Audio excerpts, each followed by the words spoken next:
Senhor, nós queremos declarar que queremos que a Tua Palavra faça morada em nossos corações, em nossas mentes, em nossas vidas. Senhor, porque a Tua Palavra prevalece sobre todas as coisas. Senhor, pela Tua Palavra tudo se fez, o Senhor ordenou e tudo se fez. O Senhor colocou a Tua Palavra acima do Seu próprio nome. Eu quero fazer valer a Tua Palavra em minha vida. Senhor, que esta palavra possa ter força, possa ter poder sobre a vida de todos os que estão agora participando dessa live. Que o Senhor possa nos abençoar poderosamente e seja um momento especial na Tua presença. Eu oro em nome de Jesus. Amém.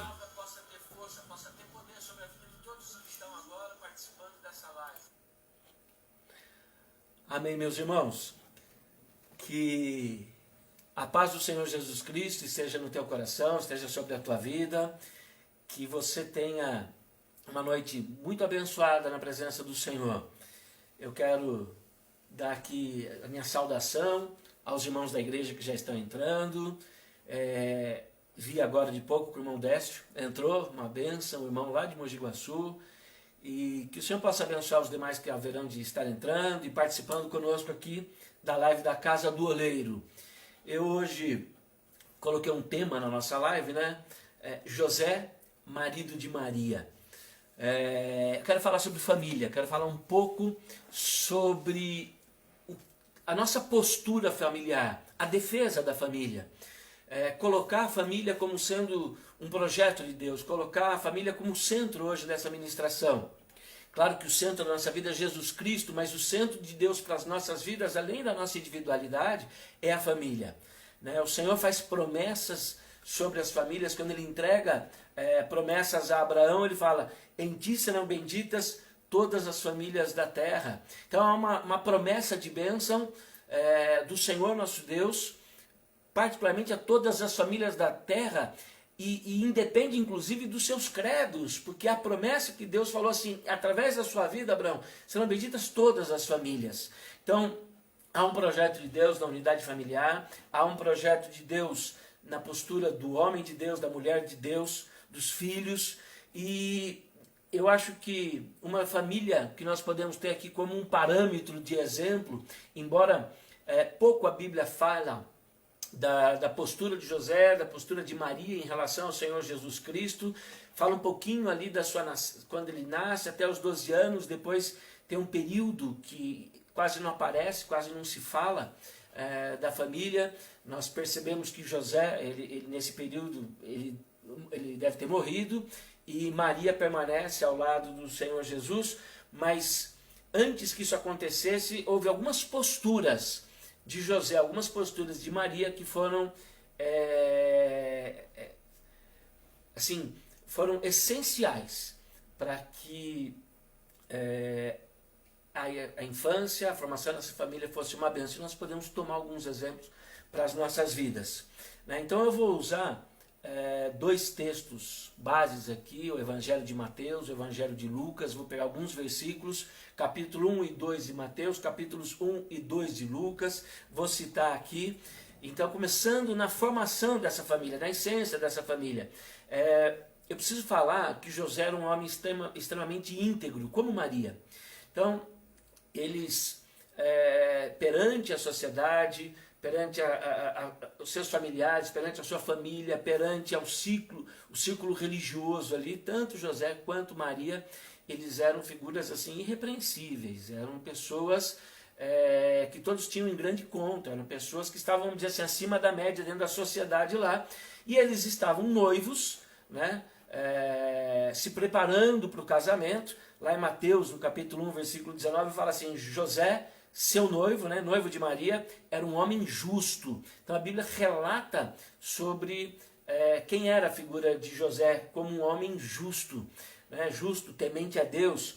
Em Lucas capítulo 2, versículo 5, ele fala assim: levando consigo Maria, sua noiva. Então está bem claro que havia já uma intenção de casamento, uma preparação para casamento, de um homem justo, de uma mulher que achou graça aos olhos de Deus para conceber o Salvador.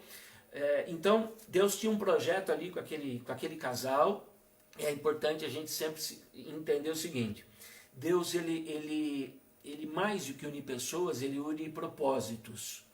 Então, você jovem que está me ouvindo agora, pensa em casar, está avaliando a situação de casamento, está namorando, às vezes está apaixonado.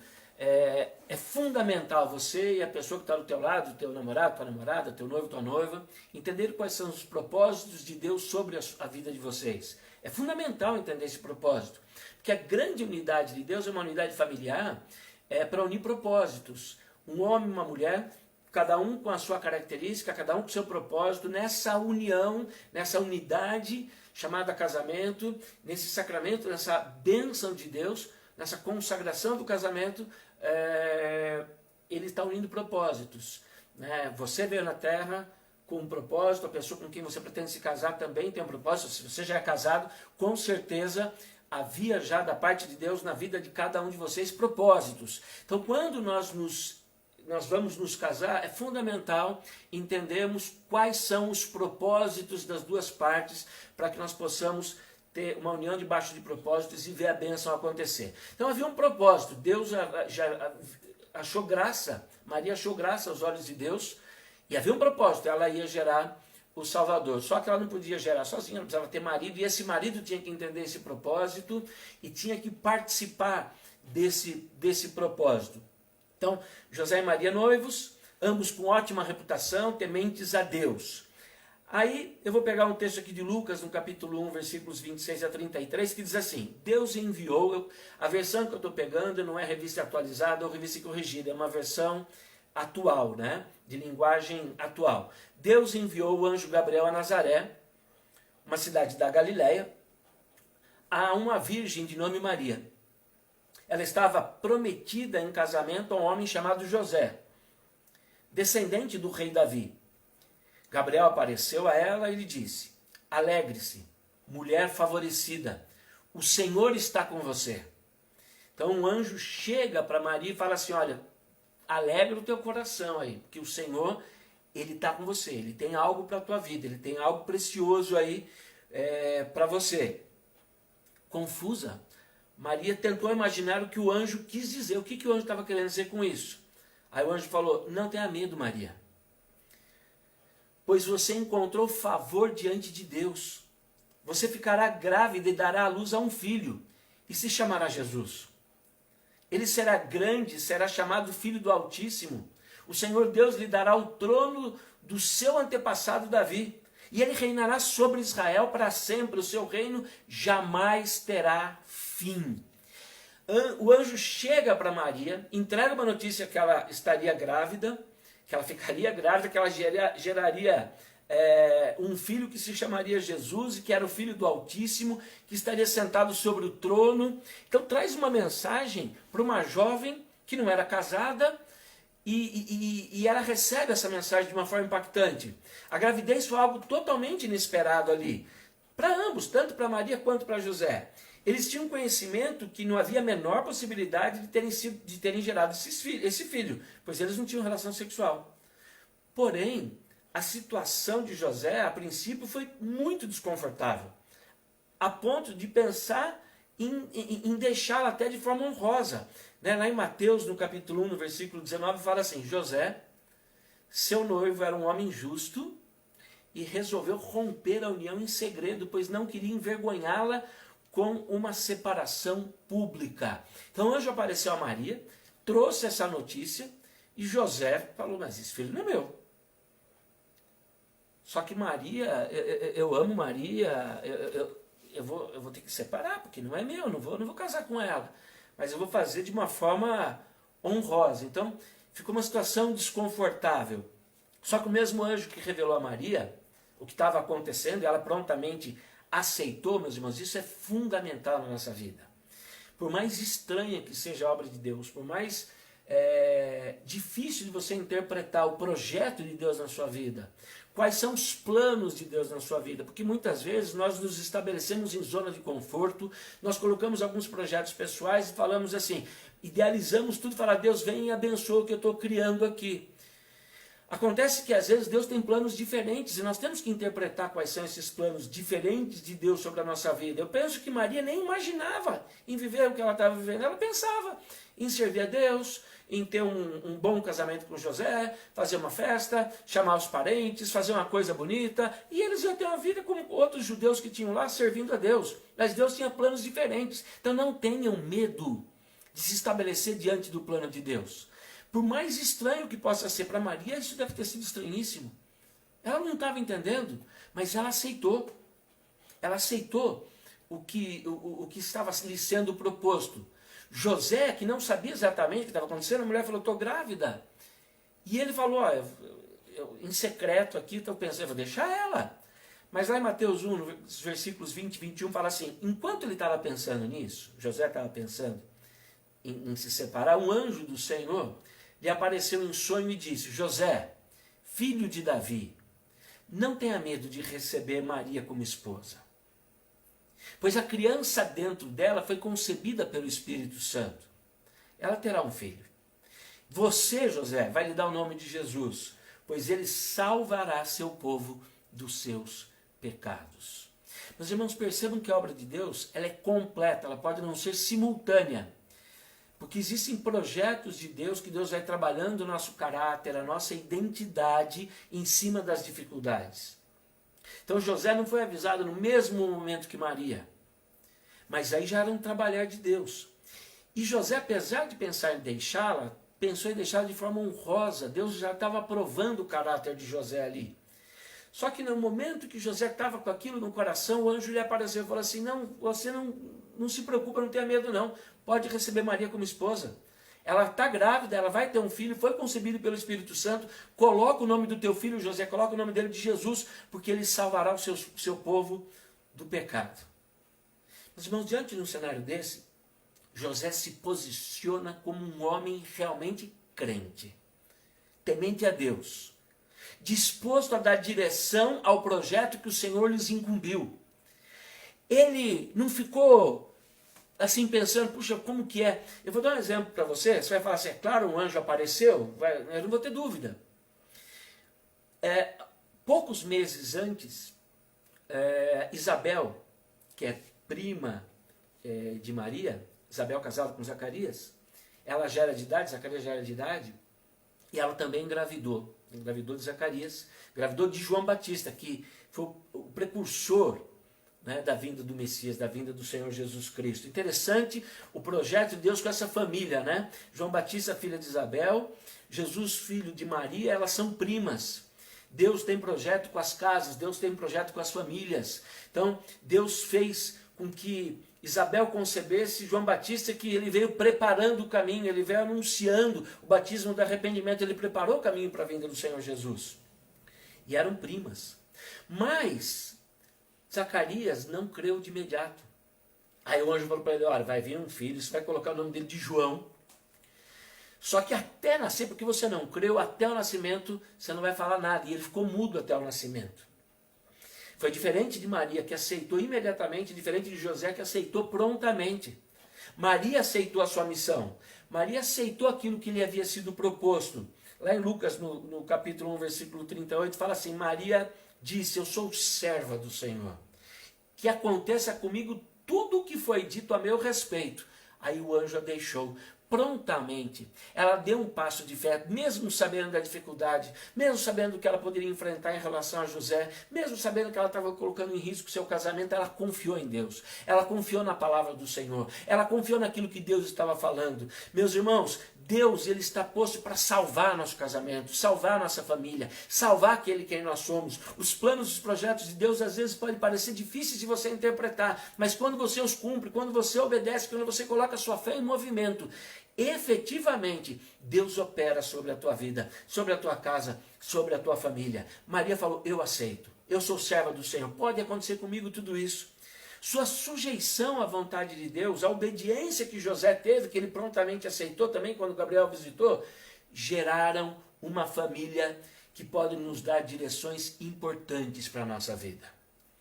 Meus irmãos, a partir daí nós vamos notar a liderança que José tem sobre essa casa. Ele vai desposar de Maria, e vai exercer uma liderança nessa família nos primeiros anos de vida. E como Maria vai cuidar da casa, vai nutrir a casa, vai administrar a casa. Maria demonstrou em palavras o entendimento que recebeu do Espírito Santo. E ela guardava tudo isso em seu coração. Lá em Lucas, capítulo 2, versículo 19, fala assim: Maria, porém, guardava todas essas coisas no coração e refletia sobre elas. Olha o papel da mulher. A mulher, quando percebe que existe um projeto de Deus, que existe uma ação de Deus, ela pode confiar no Senhor. Maria, ela atentava para essas coisas. Ela guardava essas coisas no coração. Ela refletia sobre tudo que estava acontecendo.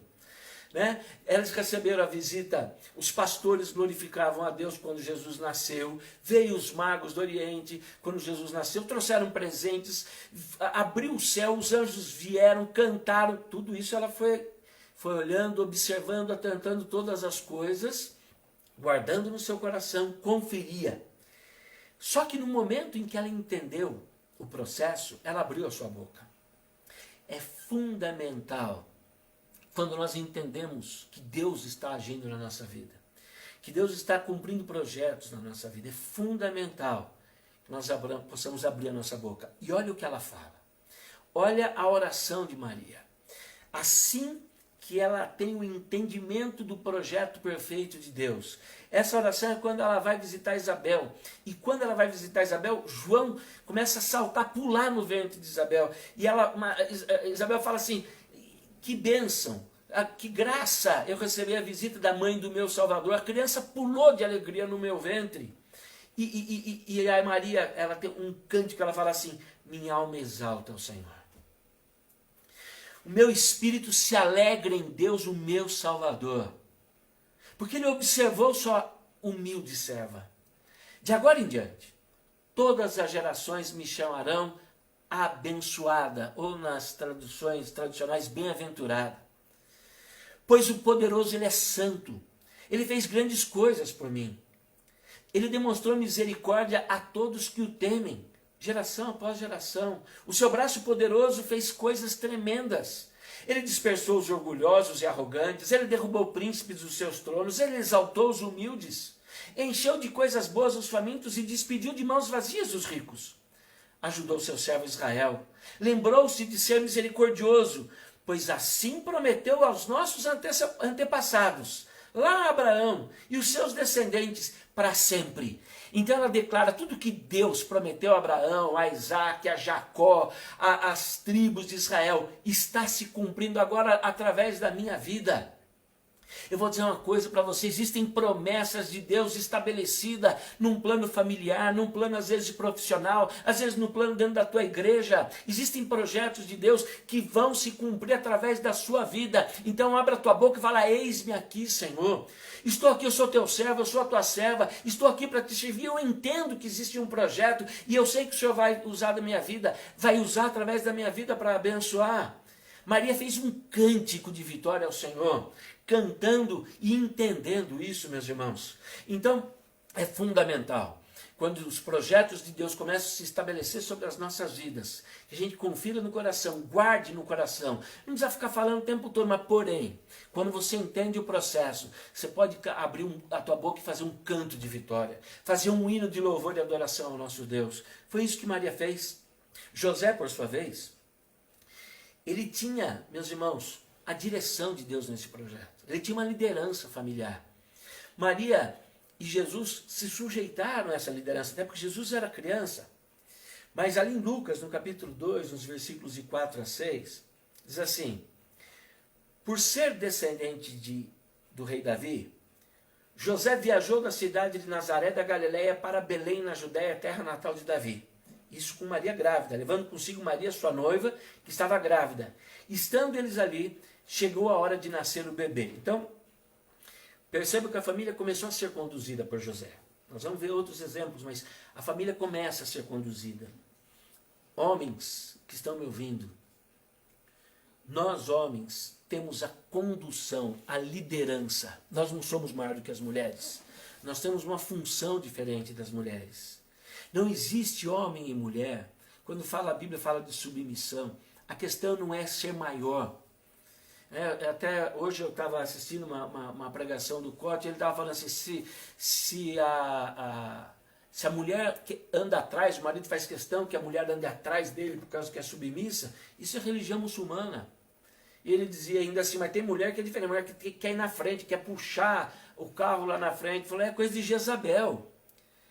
Deus tirou a mulher do lado do homem, da sua costela ao lado, não foi de trás, não foi na frente, foi ao lado, é para andarem juntos, lado a lado.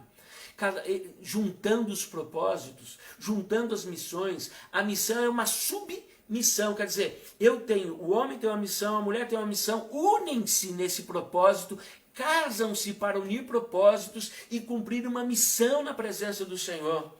Então Maria aqui, na condição dela, cuidadora, para nutrir o filho, para cuidar da casa, então José ele tem a missão de liderar essa família.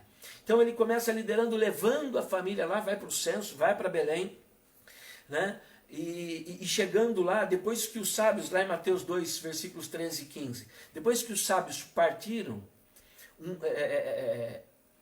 antes de eu pegar esse texto, deixa eu citar uma coisa. Então quando eles vão para Belém ali, Herodes começa a respirar desejo de morte contra a criança, por causa da história dos magos, né? Que passam lá por Herodes e falam, nasceu o rei dos judeus. E Herodes fala assim, essa criança, me passa aqui na volta, fala onde ele está e tal. Herodes respirava morte contra essa criança. E o Espírito de Deus começou a falar com José. O Espírito de Deus começou a falar com José. E vejam que eles estavam lá em Belém, mas depois que os sábios partiram, um anjo do Senhor apareceu a José, a liderança do marido. E disse, levanta-te, fuja para o Egito. Vai com a sua mãe, vai com a mãe e com o menino, com Maria e com Jesus. Fique lá, até eu lhe dizer que volte. Pois Herodes vai procurar o menino a fim de matá-lo. Meus irmãos, o Senhor falou com o homem ali. Naquela mesma noite, José se levantou, partiu com o menino e Maria, sua mãe, para o Egito. Tomou uma posição, tomou uma postura. Meus irmãos, não significa que Deus fala só com o homem. Fala com o homem, fala com a mulher. Porém, há da parte de Deus para com o homem um processo de liderança, um processo de cuidado, de preservação da família, de proteção familiar. E foi o que José fez. Ele protegeu a sua esposa, protegeu o seu filho, levou-os para o Egito. Naquela mesma noite, José se levantou, partiu com o menino e Maria, sua mãe, para o Egito, onde ficaram até a morte de Herodes. Cumpriu-se assim que o Senhor tinha dito por meio do profeta, do Egito chamei meu filho. José de fato liderou aquela família. Ele deu direcionamento. Já Maria, ela administrava a casa com a sabedoria. Meus irmãos, a Bíblia fala que a mulher sábia ela edifica a casa.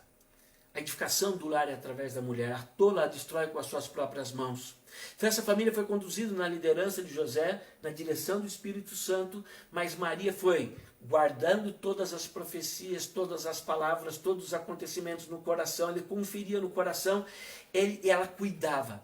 Ela ficou próxima de Jesus o tempo todo, meus irmãos. O tempo todo. Ela administrou aquela casa. Além da liderança de José, ele também deu ao seu filho uma profissão. A bênção do pai para que o filho possa ter uma profissão, ter uma continuidade na vida. Né? Lá em Mateus capítulo 13, versículo 55, fala assim, não é esse o filho do carpinteiro? E não se chama sua mãe Maria e seus irmãos Tiago, José, Simão e Judas? Então aqui falando de Jesus, em outro texto que eu não separei aqui, chama de Jesus de carpinteiro, aqui fala filho do carpinteiro. José conferiu, entregou, ensinou ao seu filho uma profissão. A sua vocação, chamada de Jesus, nós sabemos que era outra, era muito maior. Mas Jesus foi ensinado.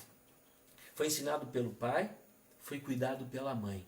Uma estrutura familiar completa. Onde um pai presente, dando direcionamento, abençoa aquela família. Onde uma mãe presente, guardando no coração, ensinando, amando, protegendo, nutrindo, amparando. Meus irmãos, vai fazendo dessa família uma família abençoada. Maria entendia que havia um propósito maior.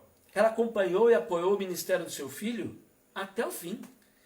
Foi na cruz, ela estava aos pés da cruz. E após a cruz, ela estava no cenáculo com os discípulos quando da vinda do Espírito Santo.